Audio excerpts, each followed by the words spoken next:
Bismillahirrahmanirrahim. Amalan apa yang disyariatkan di dalam bulan Zulhijjah?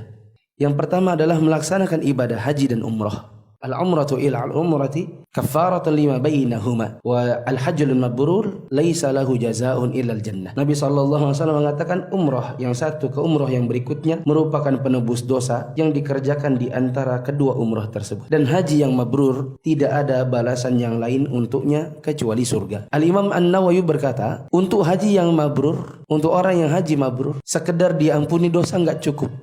Bagi mereka ada balasan yang lebih pantas dari sekedar pengampunan dosa, yaitu ditempatkan, dimasukkan ke dalam surga. Yang kedua adalah berpuasa dari tanggal 1 sampai dengan 9 Zulhijjah. Bila tidak bisa, maka terutama yang tanggal 9, yaitu hari Arafah. Nabi SAW mengatakan, "Shaumu Arafata yukaffiru as-sanatal madiyah wal baqiyah." Nabi SAW mengatakan bahwa berpuasa di hari Arafah bisa menghapuskan dosa 1 tahun yang lalu dan 1 tahun yang akan datang. Tapi tidaklah bermakna kalau sudah puasa Arafah berarti besok sampai setahun ke depan bebas melakukan dosa. Yuk zina, janganlah. Tidak apa-apa, kan kemarin sudah puasa Arafah. Maka ini menempatkan amalan tidak pada tempatnya. Dan harus diketahui bahwa tidak ada dosa yang dihapuskan dengan sekedar beramal kecuali sekedar dosa kecil. Dosa kecil yang bisa dihapuskan hanya dengan sekedar pakai amalan. Adapun dosa besar tidak bisa diampuni hanya dengan sekedar beramal. Maka sholat 5 waktu sampai sholat 5 waktu yang berikutnya menghapuskan dosa di antara keduanya, ya ini hanya dosa-dosa kecil saja. Begitu juga umrah ke umrah, haji ke haji, hanya dosa-dosa kecil saja yang diampuni. Ketiga, zikir, takbir mutlak dan takbir muqayyad. Nabi SAW mengatakan, perbanyaklah pada hari-hari itu di 10 hari yang pertama dengan tahlil, takbir dan tahmid. Takbir yang mutlak dilakukan setiap saat baik siang maupun malam sampai matahari terbenam